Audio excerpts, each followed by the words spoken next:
Hey, thanks for coming to 1500ESPN.com. He's Matthew Coller. I'm Derek Wetmore. We're going to talk Vikings-Cowboys, but I'm sure you're tired of hearing about the Cowboys' offensive line. Did you know they're good? They have a good offensive line, you guys. I guess I'm writing an article about this for Thursday, you don't get to mock it. So, I mean, offensive line, you should be very interested. Right. Maybe next time. We're curious, though, about an underrated matchup, something that, it'd get talked about, but it sort of gets swept under the rug in all the hoopla of Ezekiel Elliott, Dak Prescott, 10-1, the Viking season being over.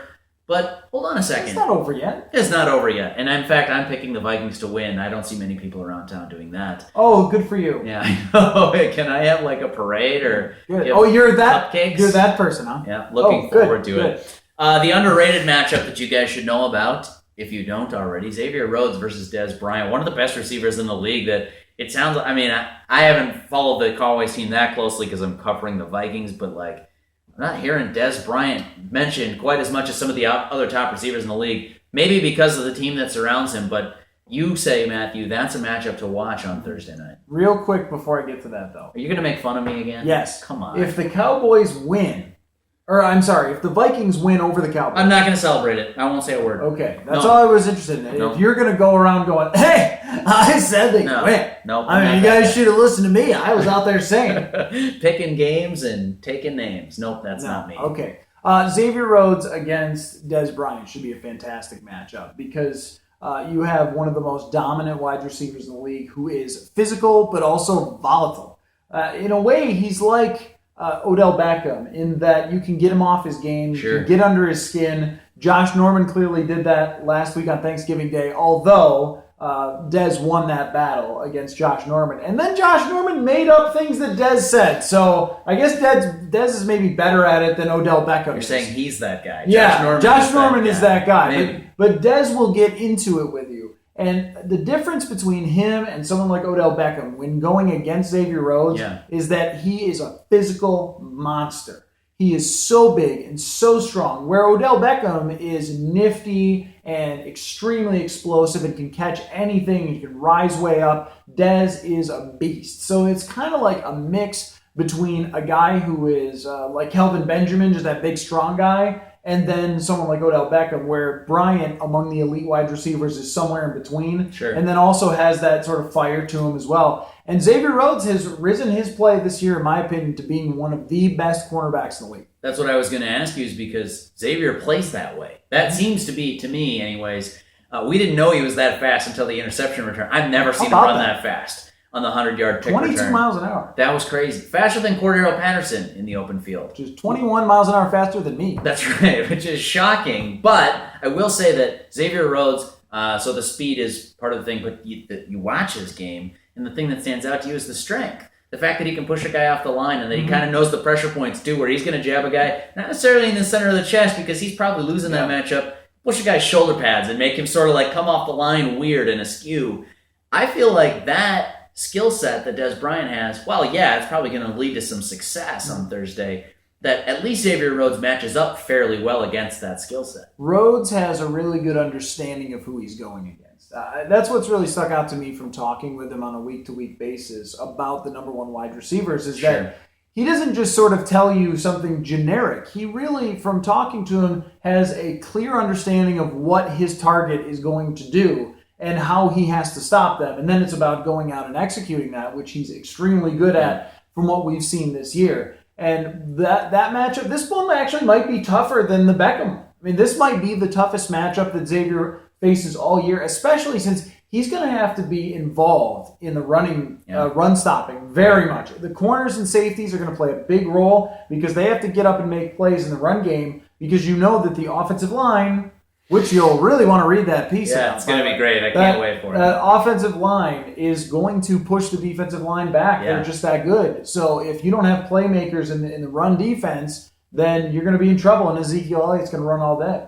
I'm curious about that one, too. We can talk about Dak Prescott in a second, but the interplay between rookie running back Elliott and this offensive line that you're going to write about.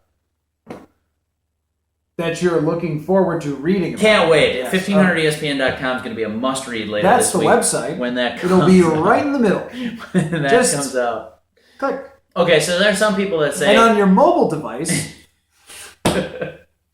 There are some people that say Ezekiel Elliott might not be, the cat's pajamas. He's a good runner, and Mike Zimmer was lauding him, right? But there are some people who cynically are saying, wow, good for him. Anyone could run behind that offensive line. I don't know that I fully agree with it when you watch some of it back on tape, but how much of it is Elliott himself just presents a challenge. Forget the big guys up front blocking for him. Yeah, I don't. If you think that he's just a product of the system, I think that you're nuts. Because he was a first-round draft pick for a reason, and right? He was great at Ohio State. Terrific at Ohio State, a dynamic runner, an explosive player. And Mike Zimmer brought up something that I didn't think of at all with Ezekiel Elliott this week, that he's good when it comes to blocking, too, and picking up blitzes. So when you're an opponent thinking about, well, how can we beat Dallas when they have this great offensive line? Well, one of the things you might think is, well, let's send more bodies than they have, right? There's only so many offensive linemen you can have. If we send more, we've got a chance. But then they've got this running back who's really good there too, and really good in the receiving game. Mm-hmm. He does it all. And then at least once a week, he leaps over someone. Right, he hurdles over somebody. Who do you think's going to get hurdled against?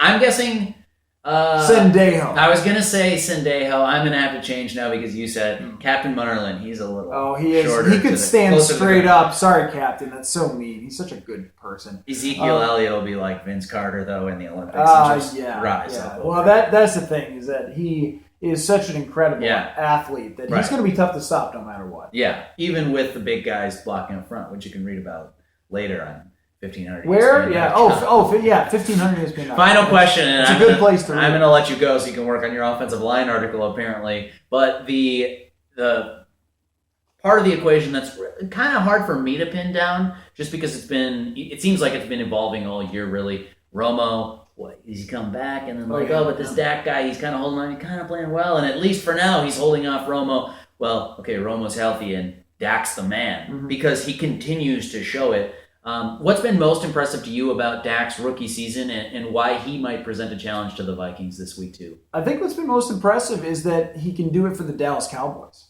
I think there is something to that, of being the quarterback of the Dallas Cowboys. It goes along with such an incredible history. Sure.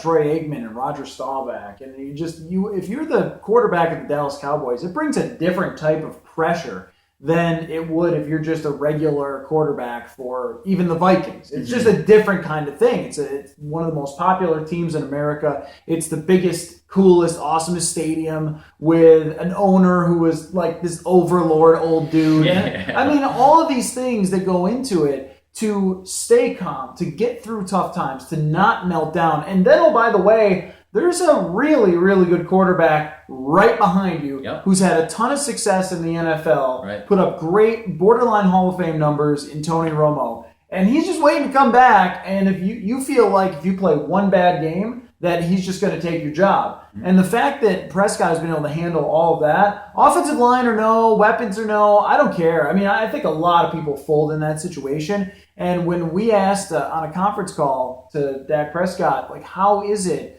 that you've been able to deal with all that pressure? He basically said when he came out of high school, nobody expected him to be good in college.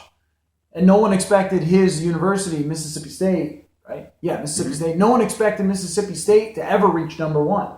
And he did that. No one expected him to come in as a fourth-round pick. So that's just always been his mentality. It was really impressive to listen to him talk. You can see why he's been successful. Our guy, Kean Fahey, who writes a quarterback article every week for 1500. 1500 It's a great website. You're just going to have to read it.